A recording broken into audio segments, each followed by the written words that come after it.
I agree with that more. And that again brings me back to my point with the mental health state. We can collectively see where we are today. You know, I'm not here to bash anybody or beat anybody over the head because what's done is done.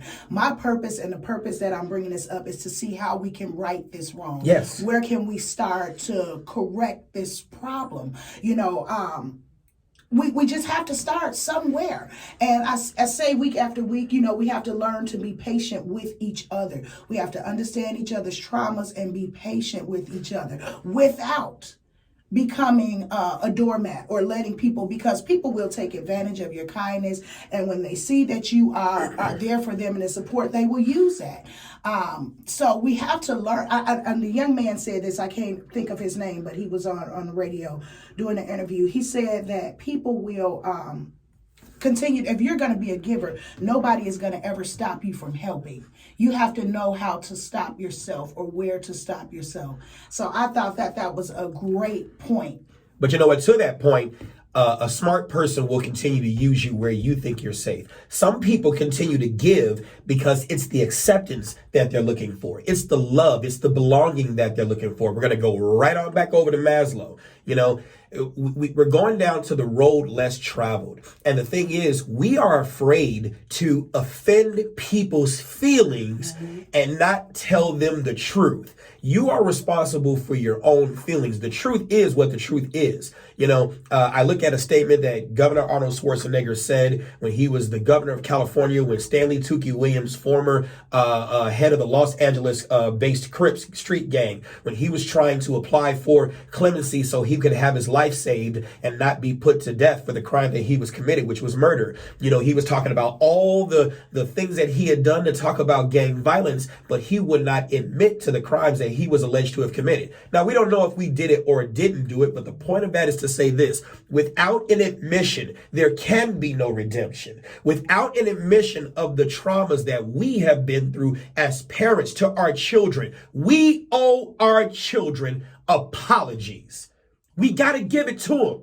That's the road less traveled. When you got all these parents who think they know simply because they're an adult, who think they know simply because they brought this child to fruition, they brought this child into the world. That is the first mistake right there, is when you think you know everything, you've almost lost the game. You've almost lost that. We owe our children apologies. We have to be honest with them and tell them about our failures so they can fail less. Parents who don't do that set their children up for failure. That is the road less traveled. And you cannot have redemption without that. You cannot have true support without that. And they know that. They know that. Well, yes, I agree with that largely, but also I don't want to, because children hear that.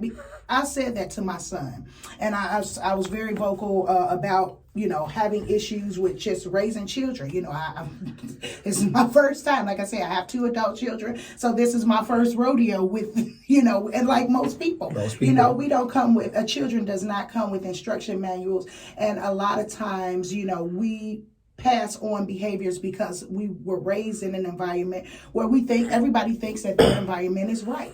Everybody thinks that, you know, the way they know is the way, right. You know, and then that's passed on. But also we have to be careful with our kids too, because kids will take that and manipulate that. And I think it's everybody's responsibility to just be accountable. You know, I'm not going to apologize to my kid, you know, and tell them, okay, yeah, I owe you an apology and your behavior is not right. You know, you have to stop and be accountable. You know right from wrong. You know, that is a decision that you have to make. You know, you do the basics. You've been raised in this environment and you know what the expectations are. You know, to respect other people, don't steal, don't kill, mind your business, you know, don't bully people. You know, those are just general expectations that you have, you know, and when you get old, I think kids are often, when they become of age, like teenagers particularly, they think that they know the world and they know the way. Even I did it, you know, and we try to go our own way.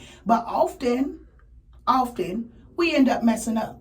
Mm-hmm. We ended up, you know, going back and say, okay, yeah, that mama was right.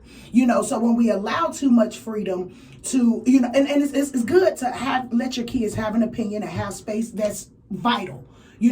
but within that, there still needs to be a guideline, a set of guidelines where okay, this is me expressing myself and this is crossing over to being disrespectful.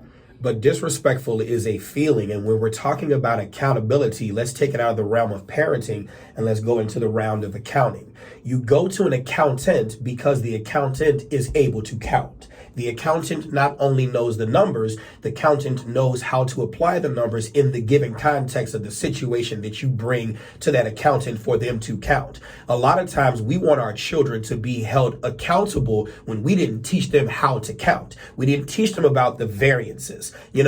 I said it before and I'll say it again. In one school year, a teacher at school spends 900 hours with that kid, but at home, 7,800 hours. So when we're talking about accountability, if they don't understand accountability, especially when we look at science and we look at other studies out there that shows that the brain doesn't mature until you are 25. The prefrontal cortex is the last part. That's the part in the brain that controls your reasoning, your logic, your problem solving skills, which in Maslow is at the top part of the pyramid. If the home is the toxic environment, then how do you want them to account for the shark in the water when the lifeguard didn't tell them that the shark was in the water? There is such a thing as inattentional blindness. You could be staring at something and not seeing it because you're not expecting it. You're not taught about it. You don't see it with the lens of that predator, or you don't see it with the lens of that thing because your parent, your guide, the number one person who is your best teacher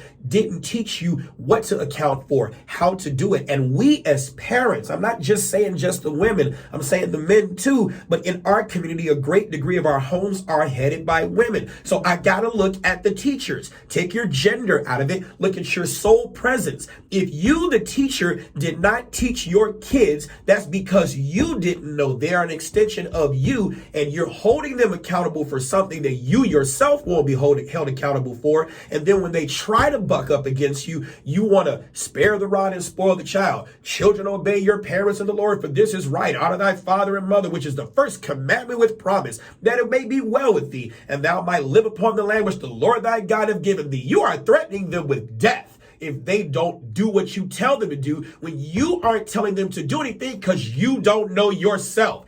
If we don't hold ourselves accountable as parents, the kids are a reflection of us. And that's partly why you beat them, because you hate the fact that they look just like you. I agree partly with that, again, because as a parent looking at this situation, you're saying a lot, which applies. It does apply. However,